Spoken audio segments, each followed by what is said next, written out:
जो त्रेता युग के अंदर जो ब्राह्मणास होते थे उनके अंदर इतनी शक्ति होती थी कि वो मंत्रों से अग्नि को उत्पन्न कर सकते थे। और कई बार एक कॉन्सेप्ट ये भी आता है कि यज्ञ के अंदर बलि भी दी जाती थी, घोड़ों की अश्वमेध यज्ञ या गौमेध यज्ञ, उसमें गाय को या घोड़े को भी आहुति दी जाती थी। तो उसका बहुत ही गहरा पर्पस होता था। वो ये होता था, उसका पर्पस इंद्रिय तृप्ति नहीं होता था कि घोड़ों को अग्नि में डाल दिया, गाय को अग्नि में डाल दिया, उसको पका के खा लिया, ऐसा ये इसका मतलब नहीं होता था। उसका पर्पस ये होता था सावरे की राधे। यज्ञ क्या है? यज्ञ से हम समझते हैं कि एक हवन कुंड हो, उसमें हम सामग्री डालें और पंडित जी मंत्र बोले, बट ऐसा कुछ भी नहीं है। सिर्फ यज्ञ का सिर्फ एक यही मतलब नहीं है। यज्ञ का बहुत ही ब्रॉड मीनिंग है। वो ये है कि कोई भी कार्य जो भगवान की प्रसन्नता के लिए किया जाता है उसको बोलते हैं यज्ञ। और जो यज्ञ जिसको हम यज्ञ समझते हैं, that is the process of Treta युग।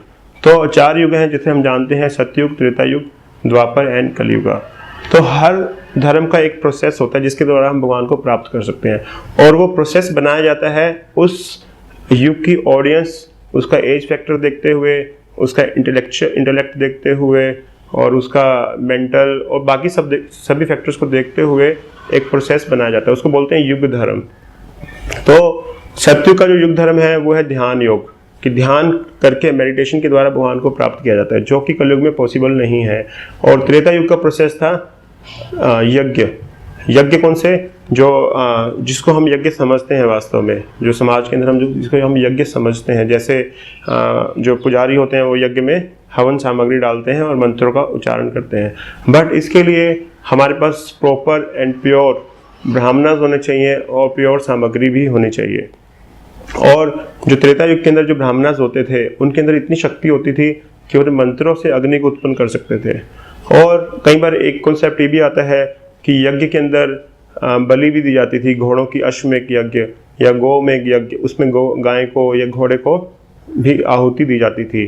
तो उसका बहुत ही गहरा पर्पस होता था। वो ये होता था, उसका पर्पस इंद्रिय तृप्ति नहीं होता था कि घोड़ों को अग्नि में डाल दिया, गाय को अग्नि में डाल दिया, उसको पका के खा लिया, ऐसा ये इसका मतलब नहीं होता था।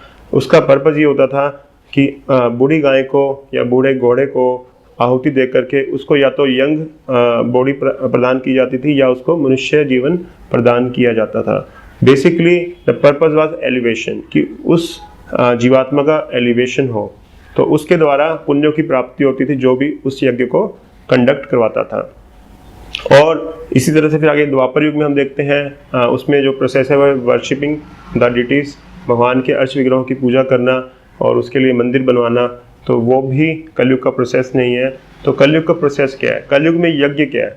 यज्ञ means any activity which is performed for the pleasure of Krishna. जो भगवान कृष्ण की प्रसन्नता के लिए जो कार्य किया जाता है उसको बोलते हैं यज्ञ। कलयुग का जो धर्म है वो है श्री हरिनाम संकीर्तन। कली काले नाम रूपे कृष्ण अवतार, कि कलयुग में भगवान अवतार लेते हैं कैसे? नाम के रूप में।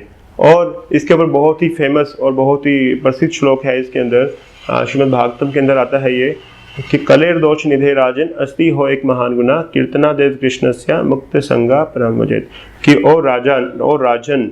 तो सुखदेव गोस्वामी बोलते हैं परीक्षित महाराज को, ओ राजन, जो कलयुग है, कलेर दोष निधे राजन, कलयुग जो है दोषों का सागर है, दोषों का सागर है कलयुग। बट अस्ति हो एक महान गुण, बट अस्ति मतलब बट इसमें एक बहुत ही महान गुण है। वो क्या है? कीर्तना देव कृष्णस्या, कि आप कृष्ण के नाम का कीर्तन करेंगे तो उससे क्या होगा? मुक्त संगा परम वजित, you will attain the highest spiritual perfection. जो परफेक्शन आपको सतयुग में ध्यान योग प्राप्त करने से प्राप्त होती थी, जो परफेक्शन आपको त्रेता युग में बड़े बड़े यज्ञ के द्वारा प्राप्त की जाती थी, और जो परफेक्शन आपको द्वापर युग में आरती, बड़ी बड़ी आरतियां कंडक्ट करके या फिर मंदिर बनवाकर होती थी, वही उससे भी बड़ी परफेक्शन आपको कैसे प्राप्त होगी? कलयुग में केवल हरिनाम संकीर्तन से।